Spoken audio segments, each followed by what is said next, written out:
पाक बबरकत और सलाती नाम में आप सबको इवेंजलिस्ट राधिका सिद्दीकी का सलाम। मेरे अजीज़ और शुक्रगुजारी करते हैं खुदा की जो बड़ा मेहरबान है। आज जो मेरे पास खुदा के कलाम मुक़द्दस का टॉपिक है वो बड़ा ज़बरदस्त है। जैसा कि मैंने एक एडवर्टाइजमेंट में आपको मुकाशफा की किताब का मुतालिया बताया है, तो मेरे अजीज़ों गुज़िश्ता हफ्तों से एक ब्रदर है, ब्रदर नईम रिजवी, तो वो मुझसे मुकाशफा चैप्टर 6 के बारे में 7 मोहरों पर वो मुझे रिक्वेस्ट कर रहे थे कि आप कलाम को समझाएं। तो 7 मोहरें जो है, इससे पेश करके आप उन 7 मोहरों तक पहुँचे। ज़रूरी ये है कि मुकाशफा स्टार्ट कैसे हो रहा है, कैसे ये रोया चल रही है और किस तरह से खुदा मुखातिब है यूहन्ना आरिफ के साथ, ये जानना बहुत ज़रूरी है। तो इस बात की जानकारी के लिए मेरे अजीज़ों, मैंने कलाम मुक़द्दस का जो मुकाशफा की किताब का जो मुतालिया है मैंने वो स्टार्ट किया। मुख्तलिफ तरीक़ों के साथ मुख्तलिफ दिनों में आप तक ये सीरीज़ पहुँचेगी और इन सीरीज़ के दरमियान मेरी कोशिश ये है कि मैं मुकाशफा की किताब का मुतालिया और 4 जानदारों की तफसील, इसके अलावा 7 सील्स ऑफ रेवलेशन, 7 मोहरों के बारे में ज़रूर मैं आपको बताने वाली बन सकूँ। तो मेरे अजीज़ों, जो हमारा टॉपिक है, हम अपने टॉपिक की तरफ आगे बढ़ेंगे। मुकाशफा की किताब उसके 4 बाब की हम पहली आयत से लेकर पहले 6 आयत तक पढ़ेंगे। उसके बाद हम 6 आयत से लेकर 11 आयत तक का मुताला करेंगे। चैप्टर 4 से हमने स्टार्ट लिया है। उससे पहले हम जानते हैं कि कलीसियाओं के दरमियान खुदा ने बात की, यूहन्ना आरिफ ज़मीन पर रहते हुए एक रोया को देख रहा है जिसमें खुदा उससे कलीसियाओं के बारे में बात कर रहा है। लेकिन अब जो बात होने जा रही है वो ज़मीन पर रहते हुए बात नहीं होगी। वो बात कब होगी और कैसे होगी? आइए मेरे साथ मिलकर हवाला निकालिए। मुकाशफा की किताब, नया ऐदनामा की आखिरी किताब बाइबल के अंदर जो दर्ज है, मुकाशफा की किताब उसके 4 बाब की पहली आयत से लेकर 6 आयत तक मैं इस कलाम को पढ़ूंगी। यहाँ पे कलाम मुक़द्दस बयान करता है, इन बातों के बाद जब मैंने निगाह की तो क्या देखता हूँ कि आसमान में एक दरवाज़ा खुला हुआ है और जिसको मैंने बेशतर नरसिंगे की सी आवाज़ से अपने साथ बातें करते सुना था, वही फरमाता है कि यहाँ ऊपर आ जाओ, मैं तुझे वो बातें दिखाऊंगा जिनका इन बातों के बाद होना ज़रूर है। तुरंत मैं रूह में आ गया और क्या देखता हूँ कि आसमान पर एक तख्त रखा है और उस तख्त पर कोई बैठा है और जो उस पर बैठा है वो संगे यशब और अकीद सा मालूम होता है और उस तख्त के गिर्द ज़मुर्द की सी एक धुन मालूम होती है और उस तख्त के गिर्द 24 तख्त हैं और उन तख्तों पर 24 बुजुर्ग सफ़ेद पोशाक पहने हुए बैठे हैं और उनके सरों पर सोने के ताज हैं और उस तख्त में से बिजलियाँ और आवाज़ें और गिरजे पैदा होती हैं और उस तख्त के सामने आग के 7 चिराग चल रहे हैं। ये खुदा की 7 रूहें हैं और उस तख्त के सामने गोया शीशे का समुंदर बिल्लोर की मानिंद है। मेरे अजीज़ों, जब हम मुकाशफा 4 बाब का मुतालिया करते हैं तो मुकाशफा 4 बाब जो है हमें वाज़िया तौर पर यहाँ पे बयान कर रहा है कि यूहन्ना आरिफ जो रसूलों में से एक रसूल है, पहले खुदा उससे बात कर रहा था जो उस ज़मीन पर रहते हुए बात हो रही थी। पहले खुदा उससे जो मुखातिब था तो खुदा मुखातिब उस पर ज़मीन के जरिया से ही है। रोया जो चल रही है वो ज़मीन पर रहते हुए चल रही है। लेकिन अब जो उसकी रोया है यहाँ पे यूहन्ना आरिफ के मुताबिक मेरे अजीज़ों, वो कहते हैं इन बातों के बाद जो मैंने निगाह की तो क्या देखता हूँ, आसमान पर एक दरवाज़ा खुला हुआ है। आसमान पर एक दरवाज़ा खुला है जिसको मैंने पेशतर नरसिंगे की सी आवाज़ से बातें करते सुना था, वही फरमाता है कि यहाँ ऊपर आ जा। अब ये जो आसमान पर दरवाज़ा खुला हुआ है, ये आसमान कौन सा है मेरे अजीज़ों? ये हरगिज़ वो आसमान नहीं जो हम अपनी डेली बेस में देखते हैं, ये वो आसमान नहीं है और ना ही ये वो आसमान है जिस पर सूरज, चांद, सितारे, सियारे सब पाए जाते हैं। ये वो भी आसमान नहीं है, ये तीसरा आसमान है। तीसरे आसमान का जिक्र आपको अय्यूब की किताब में मिलता है।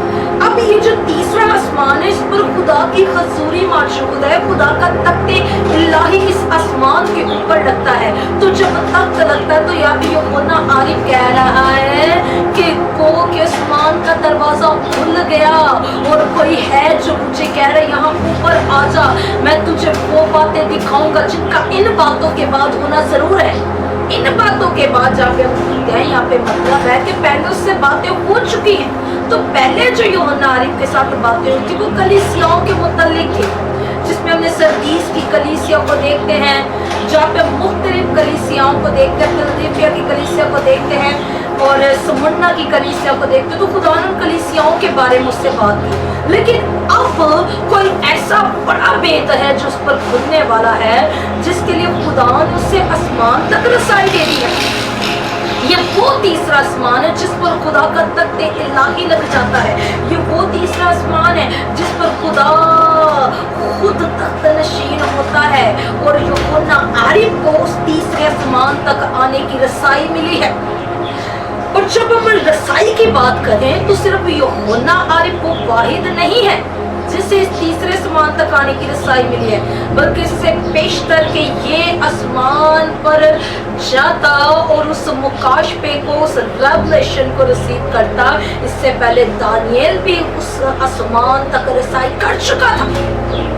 दानियल अपनी किताबे मुकद्दसा के अंदर चैप्टर 7 के अंदर बयान करता है, जो तख्त पर बैठा है मैंने उसे देखा, वो कदीमुल अय्याम है, उसने सफेद लिबास पहना हुआ है और उसके सर के बाल सफेद ऊन के मानित है। तो यानी कि दानियल भी रसाई कर चुका था पहले, पौलुस रसूल ने भी इस तख्त की रसाई की, इवन कि स्तिफनस ने भी इस तख्त की रसाई मेरे अजीजों की है।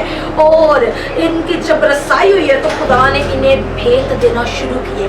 अब जब हम बात कर रहे हैं यहाँ पे यूहन्ना आरिफ की, तो ये कह रहा है कि मुझे आसमान पर उठा लिया गया। जब इसे आसमान पर उठाया गया है तो कह रहा है वो आवाज जो मुझे ये कह रही थी कि यहाँ ऊपर आ जाओ, वो नरसिंगे की मानी थी। नरसिंगे की आवाज बुलंद होती है, जोरावर होती है और उस आवाज में इतना दम होता है कि वो एक इंसान को हिला के रख सकती है। उस नरसिंगे की आवाज की मानी उस फरिश्ता की आवाज थी जिसने यूहन्ना आरिफ को ऊपर बुलाया। जब ऊपर बुलाया गया है तो यहाँ पर जब हम देखते ऊपर बुला लिया गया है तो यहाँ पे उसे कहा जा रहा है मैं तुझे वो बातें दिखाऊंगा जिनका इन बातों के बाद होना जरूर है। फौरन मैं रूह में आ गया और क्या देखता हूँ कि आसमान पर एक तख्त रखा है और उस तख्त पर कोई बैठा है। कह रहा जब मेरी रसाई आसमान तक हुई है तो मेरी निगाहों के सामने एक तख्त रखा हुआ था और इस तख्त पर कोई बैठा हुआ था। अब यूहन्ना आरिफ ये डिफाइंड नहीं कर सका कि उस तख्त पर कौन बैठा हुआ था। उसने ये तो देखा कि एक तख्त है और तख्त पर कोई बैठा हुआ है। चूंकि खुदाई कद्दूस का जलाल, उसका नूर ऐसा है कि शायद फरिश्तेगान भी डरते हैं उसके नूर, उसके जलाल, उसकी आग की तजल्ली से।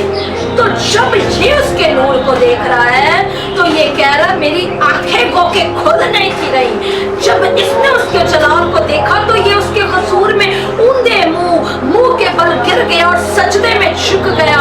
और ये डिफाइंड कुछ इस तरह से कर रहा है कि जो तख्त पर बैठा है ये उसके बारे में कहता है कि फौरन मैं रूह में आ गया और क्या देखता हूँ कि आसमान पर एक तख्त रखा और उस तख्त पर कोई बैठा और जो उस पर बैठा है वो संगे यशब और अकीक सा मालूम होता है।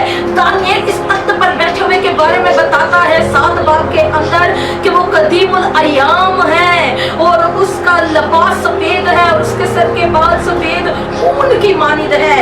वो उसके बारे में टोटल डिफाइंड कर रहा है। लेकिन चूंकि यूहन्ना आरिफ उसे देख ना सका, उसके नूर की तजल्ली को बर्दाश्त ना कर सका, तो वो कह रहा है वो किस तख्त में से 2 तरह की वो कह रहा है कि रोशनियां निकल रही और जो उस पर बैठा है वो संगे यशब और अकीक सा मालूम होता है।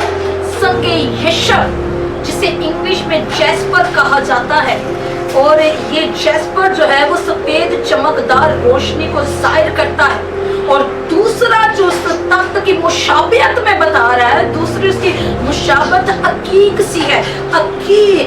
अकीक जो है, इसका जब हम तर्जुमा इंग्लिश से और इब्रानी से निकालते हुए उर्दू में आते हैं तो इसका मतलब ये है सुर्ख रंग। पहले जैस्पर है जो कि संगे यशब है, और अब अकीक है जिसकी डेफिनेशन जो इंग्लिश में जब हम देखते हैं तो इसको साइरस कहा जाता है। साइरस यानी कि सुर्ख रंग का पत्थर। ये जो दो तरह के पत्थरों से यूहन्ना मुशाबियत दे रहा है, वो ऐसे नहीं दे रहा, मुशाबियत इसलिए दे रहा है क्योंकि ये जो सफेद चमकदार रोशनी जो कि संगे यशब को डिफाइंड करती है, ये खुदा की पाकीज़गी, उसके नूर, उसके जलाल को जाहिर करती है। और जो दूसरा पत्थर जिसके बारे में वो अकीक को कह रहा है, अकीक यानी कि इंग्लिश वर्ड जिसके लिए इस्तेमाल किया गया वो है साइरस। साइरस यानी कि सुर्ख रंग का पत्थर। और सुर्ख रंग जो है, जो उसके तख्त में